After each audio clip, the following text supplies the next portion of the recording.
On today's episode, that's most likely never going to be watched by anybody. Today's episode drops DVD views is going to be an amazing re-review of Pinky and the Brain, which if you don't know was a spin-off of Animaniacs, which if you don't know was a spin-off of Tiny Toons, based on the original Looney Tunes and all that stuff. This is actually the second review that I did, but I decided to re-review it because the original review is awful. Barely anybody would even watch that, but yeah, the original review was so incredibly horrible. My opinion of the series was horrible, not because of general consensus, because they actually ended up changing my opinion. So, yeah. Anyways, let's go ahead and get started with some history. Even though the people clicking this video probably already know the history, but I'm still going to do it anyway. Just because. So, anyway, the incredibly amazing history was that all the way back in the 1990s, Steven Spielberg and Electric Entertainment and Warner Bros. And a bunch of other people made Tiny Toons, which was a success and a big hit and things. They made Animaniacs, even more of a success and a big hit. And then they made Pink and the Brain, a spin-off of one of Animaniacs segments, and when they moved to Kids WB, and there's a whole entire thing about that, in 1995, and it got on spin-off series. So that means that they just had no other segments for the series. So yeah, truly a big loss. Just made some other shows out of that, including the incredibly horrendous Pink and Mario and the Brain, but no one really even cares about any of those other ones. I think that Pink and the Brain series is the perfect idea, unlike my horrible original review version of me said. So, yeah. I think that the Pink and the Brain series is a great idea. You could have Brain have sort of wacky, idiotic scenes take over the world. Of course, most of the time it just ends up failing, but it still is a perfect idea for a series. I think that in my original review I said that I prefer Slappy Squirrel to a TV show, but what would that even be about? It would probably just end up in a clip show recycling a bunch of shorts, and I don't think anybody wants, even someone who's a huge fan of those shorts, I don't think anyone would just want 3 Slappy Squirrel segments per episode, and that's the whole thing. I don't think that anyone would want that. Pink and the Brain has more actual story potential and things, so anyway, a review of the actual series. It's good. Unlike what I said in my previous horrendous review, I actually do like the full half-hour, 22-minute segments. I like those ones more since there's more actual story opportunities, and also the scheme randomly failing if there is actually a scheme in the episode doesn't seem as rushed or forced. And some of the shorter episodes don't really have much of an ending. It's mostly earlier on when they had shorter segments, which just seem like ones that were recycled from Animaniacs. So, yeah. Let's review the actual DVD. So, yeah. Anyways, this is volume 1 when it was released alongside Animaniacs, along with 2 other volumes. And Animaniacs volume 4 wasn't released until the 2010s, I'm assuming because of the popularity of it being on Hulu. And around the same time, Tiny Toons volumes 3 and 4 were released, and the first 2 volumes, which collected the whole of the first season, released alongside Freakazoid. So, yeah. Unlike the previous volumes of Tiny Toons and Animaniacs, the newer volumes released in the 2010s didn't get the amazing 5.1 upgrade that they truly deserve. As with Animaniacs Volume 4, all but one of the episodes from Season 5 and the last episode from Season 4 are only in mono sound, which just has the left channel of the stereo sound, or in the case of Season 5, a Dolby Surround track, which is basically just stereo, but it's an additional channel or whatever. The point is that for some idiotic reason, they just have the left channel like a moron for no reason. It's kind of weird how Tiny Toons and Animaniacs weren't completed until the 2010s. They released a long-shot show that had much less episodes and did end up being completed along that other show. So yeah, what an extremely hilarious and amazing coincidence. But anyways, onto the actual DVD. So anyways, this is volume 1, as previously mentioned, and it contains the first 20 episodes, which is basically just the first 2 seasons, except for like a couple of the episodes at the end of the season 2. One, they just make this the complete first and second season, then season 3, volume 1, then season 3, volume 2, but there's also season 4, which is only 7 episodes. So, yeah, they could basically just put that at the end of season 3 and just, well, whatever. Point is that they should have just made it seasons 1 and 2.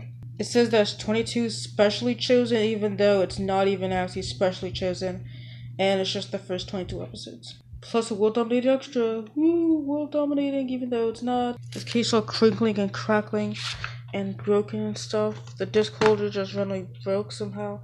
There's an episode guide, so yeah. Also, it's one of the warmest DVDs of the many that we have where they redesigned it to have a weird texture and a weird single color which looks ugly and gross. So, yeah, anyway, now onto the actual DVDs. The audio was upgraded from the original Dolby Surround track into an amazing 5.1 of an experience. I don't have a whole entire 5.1 setup, so I can't really judge any sort of differences except for that sometimes the sound effects are mixed to a specific speaker when they weren't originally. And also, fun fact, Pinky and the Brain was the first cartoon ever to be broadcast using the incredible advancedness of the Dolby Surround. So, yeah, that's something. It's weird how Pinky and the Brain was produced in Dolby Surround, but Animaniacs wasn't produced that way until, I think, season 5. So yeah, anyway, the basic general audio quality is good, not really anything to actually talk about. So one super stupid thing that around this time Warner Bros. DVDs didn't have English subtitles, like a complete idiot, and they just had English and maybe some other audio, Spanish or French or Portuguese tracks and subtitles, but for some reason no English subtitles, like a complete moron and an idiot. I don't know if the Tiny Toons or Freakazoid DVDs had English subtitles, since I'm assuming they stopped doing that idiot trend by that point. And yeah, while we're just going to be talking about it out of nowhere, why was Tiny Toons released after Animaniacs, even though it came out first? It wasn't released that long after. I think it was released like 2 or 3 years after the Animaniacs DVDs, but that's dumb and bad. The Portuguese audio is only mono and has the worst possible audio quality imaginable.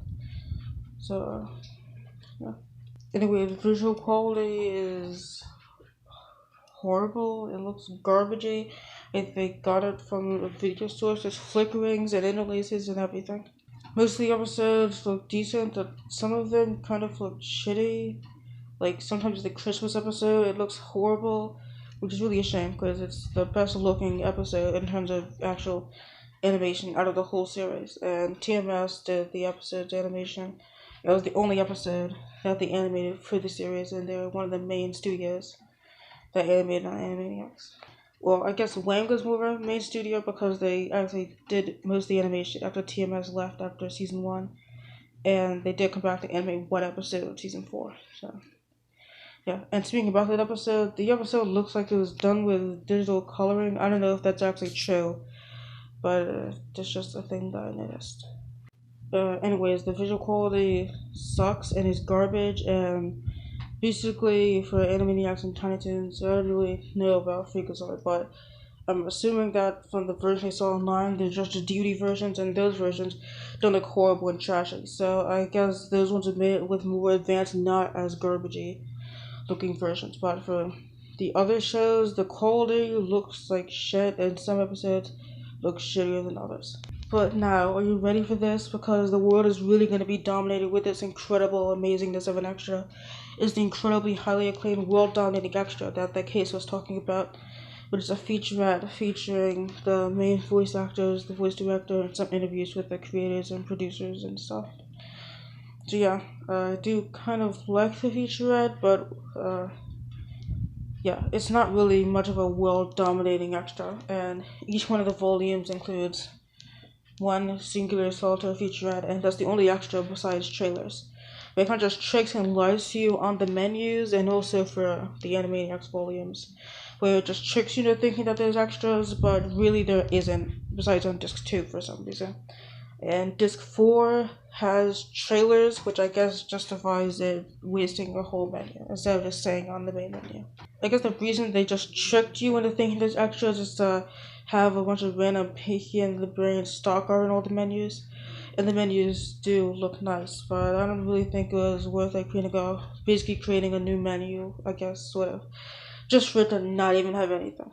Also, discs 1 and 3 are 6 episodes, and discs 2 and 4 are 5. So I guess disc 4 just having trailers really justifies it having one less episode. Why don't they just have the first 2 discs have 6 episodes and the last 2 have 5? That'd be less confusing and bad. They did the same thing with Animaniacs, except for, I think on volume 3, I don't think that any of the DVDs have the extras option except for the disc that has the extras. I don't know if they did that for Pinky and the Brain volume 3, but I'm going to assume. And the Tiny Toons Season 1, Volume 1 only just has one featurette, and none of the other DVDs have extras. And Volume 3 has two featurettes for some reason. I don't know why. I guess they had both in production and were planning to release Volume 4, but then it was cancelled for no reason, so they decided to put it on Volume 3. But then Volume 4 did end up coming out, so yeah. I mean, usually some other studio, totally not Disney by the way, and that was sarcasm. But unlike with Disney, where they just release their shows and they just never release it ever again, Warner Bros. Actually did come back to release the DVDs, even though they were shitty and lazy. So yeah, I guess it's better than nothing. So anyway, for the DVD, I give it an amazing high score of 4 out of 5. Boy, even though the visual quality is kind of trashy and there's barely any extras, the show is good. So don't watch the original view. We're gonna delete it off of the whole entire internet. Actually not. Just gonna make it unlisted so that if you end up getting recommended that video, even though you're probably not going to, because it's going to be unlisted, then just don't watch it. Only I can watch it for archival and historical purposes only. So, yeah. Anyway, show is good. DVD is kind of trashy and lazy. Uh, yeah. Also, there's a Pinky and the Brain complete series repackaging edition coming out in September. So there's one for Animaniacs previously, like a bunch of years ago. Those included Wacko's Witch. So I wonder if they're gonna do one for Tiny Toons, and also have the movie. And yeah, also Spring Break and Night Glory didn't get any DVD releases or anything. They are available digitally, and Night Glory did have VHS releases. It was occasionally re-aired. Spring Break only aired once on Fox and then again on the Hub Network, and I think it's available digitally some places, unless it's just not. But yeah, it was available on Hulu, but then it was taken off. So anyway, another subject this review. King of the Ring, good. Bye.